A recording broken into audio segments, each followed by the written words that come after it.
Saya sering punya tamu mulai polisi, mulai pejabat, ya mulai yang Islam sampai non-Muslim. Saya sering cerita bahwa hal-hal yang jadi fitrah manusia itu ya keinginan dasar manusia itu ya senang damai, senang bersaudara. Karena hal itu fitrah itu desain awal manusia itu suka damai. Jadi kalau untuk konflik itu butuh pemicu, tapi kalau untuk damai itu tidak butuh pemicu. Sehingga orang di mana-mana bisa rileks ya, rileks di terminal, rileks di jalan, rileks di warung-warung kopi, rileks di kedai-kedai. Nah, konflik itu ya dimulai dari pemicu, entah rebutan pacar, entah rebutan harta, entah rebutan jabatan. Sehingga karena ada rebutan-rebutan itu terus ada pemicu. Nah, itu yang melahirkan konflik. Nah, harus dicamkan, ditanamkan bahwa kepentingan berbangsa ini di atas kepentingan kita, di atas nafsu kita, di atas keserakahan kita, sehingga kita mudah damai. Itu rumusnya kiai-kiai ya. Saat tentu di sini pakai solusi yang ala kiai ya, karena tentu mereka ingin mendengar versi kiai. Kalau versi polisi mungkin ya tegakkan hukum. Kalau versi bank atau OJK, kalau nasabah nakal ya jangan dikasih kredit lagi. Kalau versi mertua ya, kalau mantu nakal ya dipulangkan, anaknya ditarik kembali. Jadi versi itu banyak ya. Kalau versi imigrasi ya mungkin dicabut paspornya gitu. Kalau versi kiai itu melihat dunia ini sederhana. Banyak orang-orang tasawuf, saya ini cerita tasawuf, cerita yang ringan-ringan saja. Orang tasawuf itu kalau makan, itu satu piring ternyata kenyang. Gitu. Minum satu gelas ya sudah puas. Ya. Terus dia cerita, ngapain saya butuh uang banyak, satu piring ya sudah cukup. Gitu. Kalau tidur gitu ya, tidur di satu kamar ya tidur, bangun ya sudah puas. Artinya Anda punya kamar 100 ya tidurnya tetap di satu kamar. Jangan mentang-mentang punya kamar 100 dibagi 5 menitan itu. Karena eman kalau kamar yang lain nganggur gitu. Artinya kalau punya kamar 1 cukup, ngapain ingin punya kamar banyak. Jadi sebetulnya kalau kita punya rumah banyak itu nambah kebingungan karena yang sana yang rumah siapa, yang sana siapa. Ya kalau dianggap prestasi, kalau dianggap tambah bingung karena mau tidur saja di rumah mana ya gitu. Di kamar mana ya? Kalau miskin kan enak. Sudah itu aja, gak ada banyak pilihan. Artinya dengan cara seperti itu sebetulnya merajut kebangsaan itu lebih mudah. Karena awal dari segala perpecahan, segala konflik itu mau menang sendiri. Sehingga dulu cerita-cerita orang sufi, kalau dengar itu tetangga kamu tidak cocok, partai sebelah tidak cocok, terus ormas sebelah tidak cocok. Itu jawabannya lucu. Sebetulnya saya sebagai manusia kalau ada orang tidak cocok itu tersiksa. Tapi bagus lah.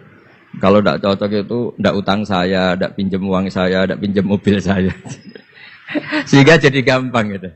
Artinya jadi gampang itu ya orang yang baik sama kamu ya baik. Karena Anda punya mitra, punya teman. Yang sedang nggak seneng kamu juga baik. Di mana-mana orang pinjam uang itu gara-gara seneng, gara-gara cocok. Jadi tidak cocok ya ada berkahnya sendiri. Jadi dengan cara pandang seperti itu hidup itu rileks. Gitu. Nah, itu kalau teman-teman yang utang itu pasti temennya itu. Ada musuh kamu utang kamu. Jadi musuh ya punya berkah sendiri. Gitu. Tapi jangan musuh yang sampai nikah menembak itu nggak berperadaban itu. Suatu saat Imam Syafi'i itu pernah didatangi orang itu, ketemu beliau cium tangan, hormat. Setelah di luar ternyata orang itu mencaci maki. Coro Jawa ngerasani tadi, kata Pak Wimbo karena orang Solo itu ngerasani. Ketika Imam Syafi'i dilaporin orang itu di depan Anda menghormati, kalau di luar itu ngerasani itu, menghina, mengata-ngatain. Jawabnya Imam Syafi'i lucu. Alhamdulillah, berarti saya wibawa katanya. Di depan saya tidak berani. Dijawab enteng saja, tidak dijawab serius. Berarti saya wibawa. Di depan saya buktinya tidak berani. Nah Islam itu ngajari itu semua. Ngajarin ketika kita disenengin orang banyak itu ya poin atau aset. Karena kita harus kerjasama atau sama-sama kerja dengan banyak pihak. Tapi kalau ada orang lain yang sedang tidak senang atau tidak cocok, itu juga ada berkahnya sendiri karena dia bisa mandiri. Itu kalau mantu-mantu itu tidak tukaran sama mertuanya, itu tidak mandiri-mandiri. Disuruh mertuanya mangan ramangan kumpul yuk, tambah suwe tambah goblok itu, tambah lama tambah goblok itu. Baru gara-gara terlalu cocok kan. Kalau agak-agak tukaran, agak-agak konflik itu malah cepat mandiri. Sehingga merajut kebangsaan itu ya harus dipikir secara luas. Ada teman-teman yang mungkin nggak mau pulang kampung, maunya tetap di Belanda, di Amerika. Tapi ternyata niatnya memfasilitasi kalau ada mahasiswa yang ke sana, ada yang dijujuk gitu. Ada yang dijujuk, sehingga bangsa ini bisa menimba ilmu di berbagai negara. Termasuk dulu di Mekah itu ada namanya Syekh Mukhtar. Itu semua dulu nggak ada hotel, semua orang haji pasti numpang dalamnya atau rumahnya Syekh Mukhtar. Beliau nggak pulang karena jagani semua yang haji di Indonesia biar gampang. Artinya jangan kira teman-teman yang sedang di Mekah atau di Medina atau di Eropa atau di Amerika terus anti kebangsaan, tidak juga. Ternyata mereka bisa memfasilitasi kita saat kita di sana. Wawasan kebangsaannya juga hanya menjadi fasilitator atau menjadi mediasi atau jadi sarana kalau ada teman-teman ke sana. Begitu juga para wali. Ini cerita, mungkin cerita yang nggak ada di OJK, cerita wali Pak Wimbo. Wali itu kalau disuruh mikir kredit, disuruh mikir cara bantu orang miskin itu ya tidak pati bakat gitu. Tapi komunikasinya langsung sama yang punya. Jadi alam raya ini dengan segala variannya itu milik Allah Subhanahu wa taala. Jadi kalau Anda ingin merubah lakonnya wayang, itu tidak usah ngerayu Gatot-Kaca disuruh jadi Semar atau disuruh jadi Bagong, itu susah, mereka nggak mau. Pasti mempertahankan karakter masing-masing. Itu ngerayu dalangnya saja, ini lakonnya diganti gitu. Nah wali itu gitu, kalau merubah Indonesia itu ya komunikasinya sama Allah. Karena yang mengendalikan alam raya ini Allah Subhanahu wa taala. Kita tidak bisa mengendalikan pikiran orangnya. Sering ada orang itu, ini cerita yang ringan-ringan saja, tapi barokahnya cerita ini nanti gampang merajut persaudaraan. Bapak itu, bapak saya, Kiai Haji Nur Salim, itu paling suka itu sama orang yang agak sombong. Sombong itu ya, ketua RT sudah bangganya Masya Allah. Dia punya motor satu sudah kayak orang paling kaya di dunia. Punya istri yang sebetulnya agak cantik, ya dia ngira istrinya itu paling cantik di dunia. Dia agak ganteng yang merasa paling ganteng di dunia. Saya dulu ya iskal itu janggal. Kenapa sih kok seneng kancanan orang sombong? Ternyata orang sombong itu orang yang paling gampang syukur. Orang gampang syukur. Tapi kalau ketemu orang yang kelihatannya sopan, apa saya hanya RT, apa saya hanya di OJK, saya ada menteri saya ada presiden. Presiden merasanya presiden di negara ketiga, dunia ketiga, bukan presiden superpower. Ketemu orang-orang yang tidak pernah puas itu kesannya tawadhu, ternyata pasnya itu tidak pernah puas. Tidak pernah syukur.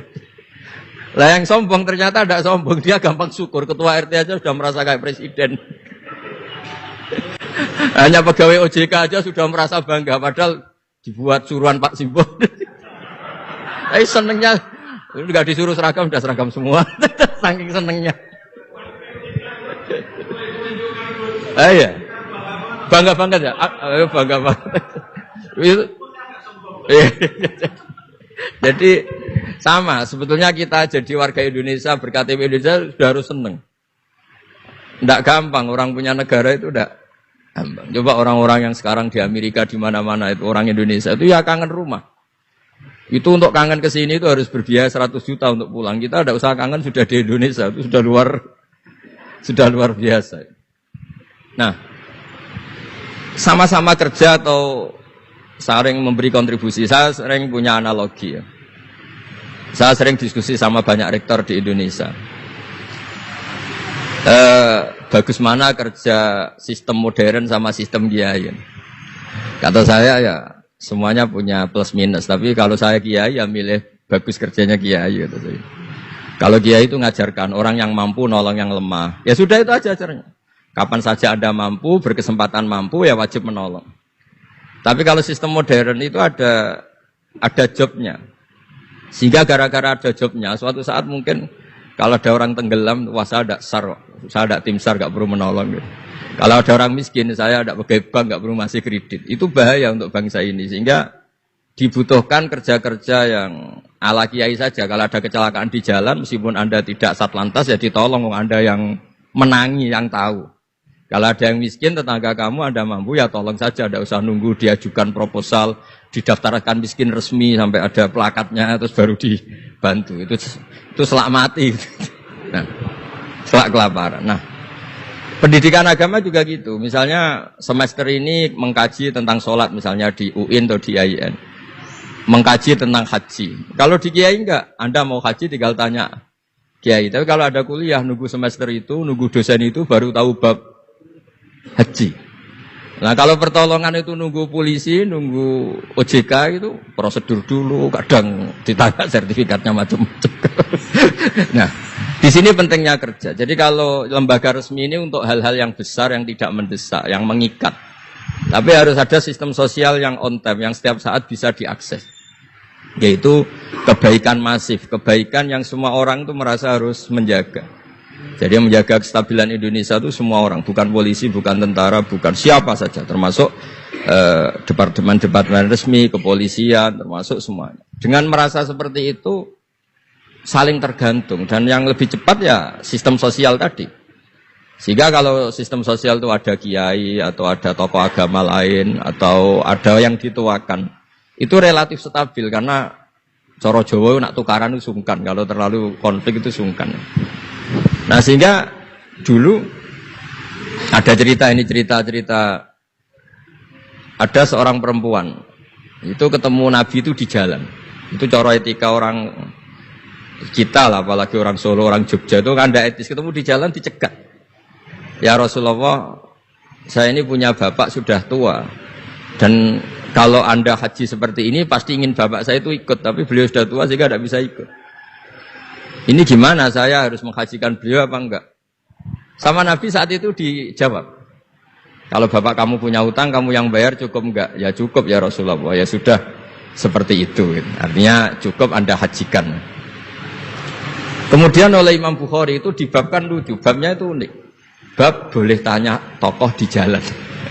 Jadi tidak tentang hajinya, tapi tokoh itu harus siap menjawab pertanyaan meskipun sedang di jalan. Tidak usah nunggu sowan di rumah atau antri inden daftar tamu. Nah, itu jadi pelajaran bagi kita. Jadi kebaikan itu kita wajibkan dulu ke siapapun yang mampu dan berkesempatan. Sehingga kalau kita misalnya ketemu orang tenggelam, meskipun kita tidak pegawai SAR atau tidak yang bertugas di pantai itu, ya kalau Anda mampu, ya selamatkan. Kalau ada kebutuhan tertentu masyarakat, misalnya sakit, Anda berkemampuan minjemin mobil untuk diantar ke rumah sakit, ya kewajiban Anda, bukan nunggu dinas resmi yang mengambil. Jadi kebaikan yang diwajibkan ke dinas resmi, ya monggo, kita loyal, kita dukung, kita support. Tapi kewajiban yang diwajibkan atas nama agama bagi yang mampu itu tidak boleh hilang, karena ini yang langsung bersentuhan dengan masyarakat. Coba kemarin pas COVID misalnya, banyak teman-teman saudara kita yang pulang kampung. Ketika lembaga resmi belum ngurus itu, yang ngurus ya keluarga, sanak famili, mereka pulang, mangan ramangan kumpul, nggak ada, alhamdulillah nggak ada yang kelaparan. Kenapa tidak ada yang kelaparan? Karena sistem sosial itu jalan, orang kok medit atau kikir sama tetangga, sama keluarga itu pasti diadili masyarakat, dan masyarakat sepakat urusan makan itu sepele, sehingga mereka pulang ya ikut Pak D-nya, Pak Lek-nya, ikut Mbahnya, itu semuanya bisa makan. Bisa ngopi-ngopi, bisa rokok-rokokan, ya tetap santai aja, normal. Bahkan banyak yang nganggur itu seneng. Barokahnya nganggur, yang ngutangi tidak nagih katanya. Kalau tidak, jadi ya dianggap ringan saja hal-hal seperti itu. Nah, khawatir saya kalau saya pernah baca kitab di karangan seorang ulama besar, Al-Hayatul Ulya, otoritas besar dalam satu sistem negara, itu harus diakui sebagai bagian dari kebaikan masif. Jadi kebaikan masif yang nggak boleh hilang adalah kebaikan yang nggak punya otoritas, karena ini jumlahnya lebih besar. Ya tadi misalnya kecelakaan di jalan itu kan nggak bisa kebetulan ada mobil patroli atau mobilnya Satlantas atau lembaga resmi tertentu yang nangani kecelakaan. Yang nangani ya orang-orang di jalan yang menangi itu terus diantar ke rumah sakit atau ngabari keluarganya. Sehingga kata Nabi, kullukum ra'in wa kullukum mas'ulun an ra'iyati. Semua kita ini menjaga kedamaian, menjaga kemajmuan, semua kita jaga sistem sosial, semua kita menjaga kebaikan. Nah dari semua itu dibikinlah di era modern lembaga-lembaga formal. Tapi jangan juga lembaga formal menghilangkan sistem fitrah manusia tadi yang fitrahnya ingin baik dan itu ada di mana-mana dan kapan saja. Dan Allah kalau menciptakan sesuatu itu pasti luar biasa. Saya sering ditanya sama orang-orang, Gus gunane Indonesia seneng cangkruk itu apa? Anggap aja itu tim SAR paling on time katanya. Itu kalau ada orang bingung, yang ditanya pertama ya orang-orang nganggur di pertigaan-pertigaan itu. Ini rumahnya mana? Kalau ada orang bingung yang nanya itu. Kalau ada orang kecelakaan yang nolong ya itu. Artinya sistem sosial yang sudah ada itu nggak boleh diambil alih lembaga. Karena kalau itu iya, kita kekurangan kekuatan apa? Sosial. Jadi ini penting saya utarakan supaya kebaikan-kebaikan bersama ini saling melengkapi, bukan saling mengadili, bukan saling merasa paling superior. Saya sering guyonan begini, kalau ada rapat ketahanan pangan, yang rapat itu merasa superior karena punya rumus yang luar biasa. Tapi apa artinya rumus itu kalau petani nggak mau nanam padi? Petani itu tidak usah rapat, tapi nanam padi itu otomatis jaga ketahanan apa? Pangan. Sistem sosial juga sama. Di kampung itu kalau ada orang jahat atau sinis, itu pasti nggak punya teman. Monggo Gus Yasin ini rawuh. Ini alhamdulillah Gus Yasin rawuh. Mau biar jajar Pak Ketua, dia di situ ada. Oh mau di mari Gus. Jangan tetap di mana itu.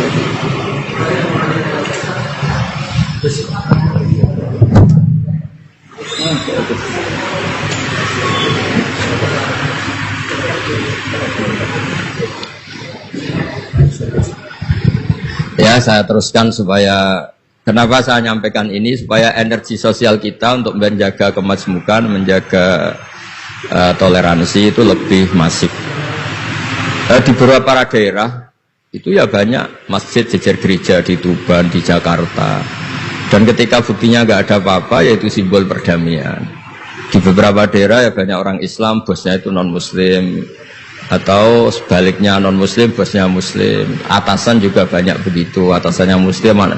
Itu kan contoh sosial yang sudah masif. Justru karena didiskusikan, diseminarkan itu menjadi kayak kita baru mulai. Nah, itu malah aneh. Jadi selama ini kan ya sudah begitu kan, banyak orang Islam di mana-mana itu kerja di pabrik mana, ternyata pemiliknya non Muslim, juga sebaliknya non Muslim di instansi apa, pemimpinnya Muslim. Mulai dulu kan ya baik-baik saja. Justru karena didiskusikan tuh menjadi kayak kita ini yang punya rumus, kayak kita yang pencetus. Padahal sistem sosial kita sudah sedemikian harmonis, sudah sedemikian baik. Ketahanan pangan juga sama. Ketika belum ada rapat darurat pangan apa, petani yang lugu-lugu yang nanam padi, barokahnya itu stok padi itu banyak. Begitu juga mereka melahirkan sistem kerja yang nggak punya ladang, kerja di yang punya ladang, dan kalau itu didolimi atau nggak digaji, ada embargo sosial, terus nggak mau kerja di situ, sehingga yang nggak baik juga akan baik karena dipaksa oleh sistem sosial. Jadi sebelum ditangkap polisi karena tidak baik, itu sudah diadili sosial, itu diadili hukum sosial. Nah, hal-hal seperti ini harus jadi perangkat bersama untuk menjaga kebaikan bersama. Makanya saya sering bilang sistem sosial itu segala-galanya. Di antara sistem sosial itu adalah lembaga resmi. Jangan dibalik, lembaga resmi itu menata sistem sosial. Sebelum ada lembaga resmi itu sudah ada sistem sosial. Sehingga sebelum ada negara ini, kiai-kiai atau tokoh agama yang lain ya turun rembuk untuk mengusir penjajah, untuk memberi makan tentara yang berjuang di kampung-kampung, dikasih ketela, dikasih apa saja lah yang bisa mereka bertahan hidup. Nah, ini penting diutarakan supaya semua masyarakat itu merasa bahwa mereka ikut dan harus merawat negara ini. Kullukum ra'in wa kullukum mas'ulun an ra'iyati. Semua kalian adalah penjaga dan semua kalian dimintai tanggung jawab Allah, kontribusi Anda terhadap bangsa ini, terhadap komunitas Anda, terhadap sistem sosial Anda. Sehingga kemudian terus jalan. Nah, dimulainya dari mana? Kata Nabi, dimulai dari keluarga Anda. Sehingga semua orang nggak lempar tanggung jawab. Kalau anak saya miskin ya salah saya. Kalau anak saya terlantar ya salah saya. Kalau istri saya terlantar ya salah saya. Sehingga jangan karena ada sistem modern, setiap ada yang miskin menyalahkan menteri sosial misalnya. Setiap ada apa nyalahkan menteri terkait. Itu hukum seperti itu bikinan kita. Yang hukum Allah permanen itu ya setiap anak kita terlantar salah kita. Nah, barokahnya merasa salah itu tidak mudah menyalahkan orang lain, termasuk tidak menyalahkan instansi tertentu atau departemen tertentu. Ini penting supaya orang itu evaluasi, merasa salah. Barokahnya merasa salah itu orang tidak menyalahkan orang lain. Jadi negara ini tidak mudah chaos dengan kultur menyalahkan pihak lain. Betapa baiknya agama ini. Jadi kalau berdoa disuruh mulai dengan Rabbana dzalamna anfusana, ya Allah saya ini mendolimi diri kita sendiri. Wong yang punya kewajiban saya kok menyalahkan orang lain. Saya kalau guyon itu sering begini. Teman-teman kita yang satu kampus atau satu pondok atau satu kampung itu kalau kaya itu pasti jadi sumber disalahkan. Misalnya Anda punya teman yang dulu sama-sama miskin, tahu-tahu jadi bupati atau gubernur, terus itu tarif utang kamu ya dinaikkan. Dulu zaman sama-sama miskin paling pinjam uang hanya 10.000, gara-gara jadi bupati atau gubernur BI misalnya atau ketua OJK, utangnya dinaikkan bukan sesuai Anda tapi sesuai jabatan teman kamu. Masa punya teman gubernur kita utang 100.000, pantasnya ya utang modal 100 juta. Dan kalau nggak ngutangin, wah katanya teman dekat ternyata nggak mau dipinjemin. Jadi punya kultur menyalahkan orang lain. Dia SDM-nya hanya ketua RT gara-gara punya teman gubernur atau presiden atau apa. Inginnya ya lebih tinggi lagi. Jadi bukan berdasar kapasitas dia tapi kapasitas temannya. Itu juga bagian dari kesalahan yang kita ciptakan. Sehingga agama mengatur orang itu tidak boleh melebihi batas SDM-nya. Orang itu tidak boleh melebihi batas apa? SDM-nya. Kadang-kadang kita sama ketika anak kita terlantar bilang di Pak D Sugih ya ora nyafaati, punya Pak D kaya juga tidak memberi syafaat, punya teman kaya tidak beri. Jadi tidak menyalahkan dirinya tapi menyalahkan teman atau keluarganya yang kaya. Itu juga awal bencana kemajmukan. Jadi kebanyakan nuntut. Makanya Nabi berkali-kali ngendikan ketika kamu di zaman akhir wa alika bi khosayati nafsik wada'an ka amrul amah. Kalau sudah ada badai apa saja, badai ekonomi, badai sosial atau badai apa saja, urusi diri kamu sendiri. Itu bukan Nabi menanamkan egois itu enggak, justru menanamkan kebersamaan. Barokahnya orang itu sibuk ngurus keluarganya sendiri itu enggak kepikiran nyalahkan orang lain. Jadi orang kadang salah tafsir itu justru seakan-akan kita diajari untuk egois itu enggak. Berkahnya ngurus diri sendiri, ketika kita sudah terurus tidak membebani sama orang lain, dan berkahnya ngurus diri sendiri juga tidak gampang mengkomplain orang lain karena kita merasa punya kewajiban sendiri. Tapi kalau kita ini terlalu modern, orang nggak punya uang, ini tanggung jawab Menteri Keuangan. Kalau miskin tanggung jawab Menteri Sosial. Kalau ada jalan rusak tanggung jawab PU. Oke, secara hukum kenegaraan misalnya mereka berkewajiban tugas itu. Tapi kalau itu untuk alasan menyalahkan, semangat kita menyalahkan. Dan agama itu tidak mengajari seperti itu. Agama itu mengajari Rabbana dzalamna anfusana, ya Allah, saya ini merasa mendolimi diri sendiri. Nah dengan seperti itu enak cara hukum sosial kayak tadi. Ketika Allah menciptakan orang tidak suka kita kadang ya Allah salah saya apa kok sampai orang tidak cocok saya. Kamu lupa Allah mendesain orang tidak cocok kamu supaya ada utang kamu, tidak ganggu kamu. Barokahnya tidak cocok itu tidak minta uang kamu. Nah itu yang saya ingin ditiru. Jadi perilaku ulama-ulama besar kayak Imam Syafi'i itu kalau tadi berkali-kali saya ngomong. Ya Abu Abdillah, panggilannya Imam Syafi'i, ya Abu Abdillah, orang itu tidak cocok kamu. Ya baguslah dia merdekakan saya, dia tidak akan pinjam uang saya, tidak pinjam mobil saya, tidak akan ganggu saya, tidak cocok. Kalau dia hajatan juga tidak ngundang kamu, jadi tidak cocok itu ya barokahnya ya banyak. Nah kenapa banyak kiai tidak dimintai rembukan masyarakat padahal dituakan? Karena kalau semuanya minta rembukan kiai itu disarankan mondok semua. Padahal barokahnya negara ini ya ada yang kuliah, ada yang jadi polisi, ada yang jadi tentara. Kalau rembukan semua sama kiai disarankan mondok semua. Nanti yang jadi polisi siapa, yang jadi dokter siapa. Nah barokahnya kadang-kadang kiai ditinggalkan nggak diajak rembukan itu ya varian-varian profesi itu banyak. Kiainya juga ada harus tersinggung. Ini katanya nuakan saya apa-apa diputuskan sendiri, ada usah seperti itu ya biasa aja. Jadi kemajmukan, menjaga kemajmukan itu dimulai dari semua orang merasa berkewajiban menjaga perdamaian ini, menjaga keharmonisan ini.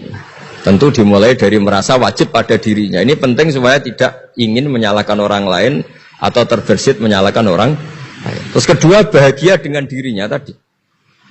Misalnya orang yang paling miskin di Indonesia, itu ternyata tadi saya utarakan, saya punya kitab-kitab tasawuf banyak. Itu lucu-lucu dan jadi gampang hidup itu. Misalnya dia miskin makan satu piring kenyang. Kenapa saya harus korupsi? Kenapa saya harus mencuri? Wong makan satu piring juga sudah apa? Kenyang. Terus dia menghitung orang sampai kaya raya itu makannya sampai meninggal, misalnya 60 tahun, jumlahnya sama orang miskin ternyata jumlah yang dimakan yang sama, jumlah yang diminum ya sama. Terus ada pertanyaan, saya pernah digugat juga pas dalam satu acara. Jadi kalau orang kaya ingin apa saja kan kesampean Gus, ingin beli mobil kesampean, ingin beli pesawat kesampean. Saya tanya, ya orang kaya inginnya tidak seperti itu. Misalnya inginnya mungkin jadi presiden, inginnya jadi gubernur, kan ada aja nggak kesampean. Tetap aja ada yang nggak kesampean. Kadang-kadang, wah enak jadi anaknya presiden, anaknya gubernur, apa saja kesampaian. Banyak juga anaknya presiden, mungkin ingin anaknya jadi presiden ya nggak kesampaian. Anaknya kiai ingin anaknya jadi kiai ya nggak kesampaian. Mungkin anaknya jenderal, anaknya ingin jadi jenderal. Dan dia nyontohkannya kan, wah kalau jadi orang kaya itu enak, ingin makan di apa saja kesampaian. Masa orang kaya seleranya hanya ingin apa? Makan. Artinya ada saja yang nggak sama. Misalnya orang jadi raja Arab Saudi, ada aja nggak kesampaian.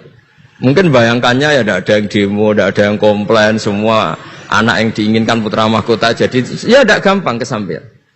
Nah, kemudian dia berpikir lagi, saya ulang lagi ya, dia berpikir lagi si orang miskin tadi. Misalnya dia ke hutan atau ke gunung, wah enak jadi bupati, gubernur, apa-apa difasilitasi negara. Terus dia mikir, tapi mereka punya atasan. Ditegur atasannya takut, diatur atasannya takut. Kok enak saya agak punya apa? Atasannya.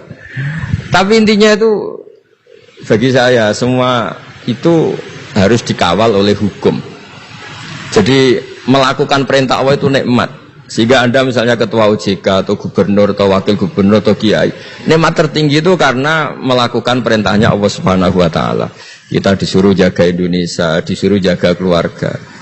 Kalau nikmatnya itu subjektif sepihak, kita puas kalau ingin seperti yang kita inginkan.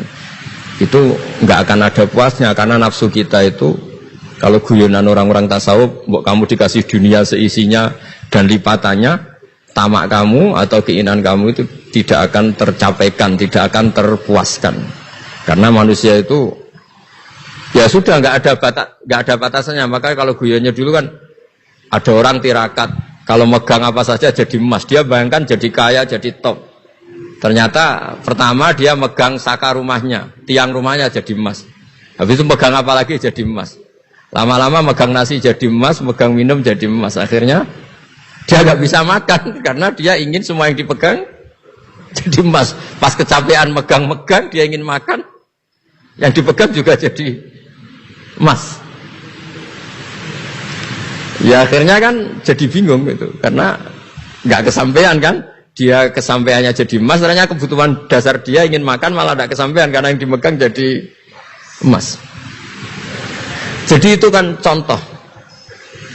Sejahtera juga sama. Anda bayangkan misalnya kalau punya mobil, punya uang tabungan, punya apa, semuanya kesampaian enak itu. Semua yang kamu inginkan kesampaian itu enak. Ukuran enak dengan banyak bergantung, dengan tidak banyak bergantung itu ilmiah mana? Misalnya gini, saya ini bahagia cukup dengan makan satu piring. Anda bahagia nunggu punya Alphard, punya uang 1 miliar. Lu menggantungkan kebahagiaan dengan banyak sesuatu yang Anda belum miliki itu sudah satu kebodohan kan orang tasawuf. Cek repot ya, tapi bahagia we kok kakean syarat ya. Makanya saya sering bilang, kalau saya berkali-kali cerita ada orang perempuan datang ke saya, Gus saya ingin kaya. Kemudian orangnya itu jelek. Saya bilang, kalau kaya yang repot kamu. Kenapa Gus? Setelah suami kamu kaya, sekarang suami kamu kan miskin. Pertama yang dievaluasi apa? Ganti rumah, ganti mobil. Lama-lama ganti Anda, kata saya. Karena setelah rumahnya bagus, mobilnya bagus, yang dievaluasi pasti Anda, katanya. Wah, kalau gitu miskin aja. Iya kan, sudah rumah bagus, mobil bagus, ternyata istrinya. Nanti kalau suami kamu kaya, yang dievaluasi tidak hanya mobil dan rumah, tapi Anda, katanya. Nah, jadi ya guyon, tapi supaya kita ini bahagia dengan diri kita apa? Sendiri. Jadi saya mohon semohon-mohonnya semua yang mendengar ngaji ini bahwa agama ini mengajarkan wa'alika bi khossati nafsik. Urus diri kamu sendiri itu bukan mengajari egois, itu bukan. Kalau semua kewajiban orang merasa bertanggung jawab, paling tidak bawaannya itu tidak nyalakan orang lain. Dan negara juga agak repot-repot karena semua orang dicukupi oleh orang tuanya, oleh keluarganya, sehingga negara ini sifatnya hanya membantu, bukan ngurus yang pokok. Tangan negara tidak cukup untuk ngurus sebesar itu, tidak cukup. Yang cukup adalah individu-individu ini menanamkan nilai-nilai sosial sehingga semua bertanggung jawab atas dirinya, atas kampungnya, atas komunitasnya, terus negara fasilitasi itu semua. Insya Allah menjadi baldatun thayyibatu wa rabbun ghafur. Saya kira demikian, semoga bermanfaat.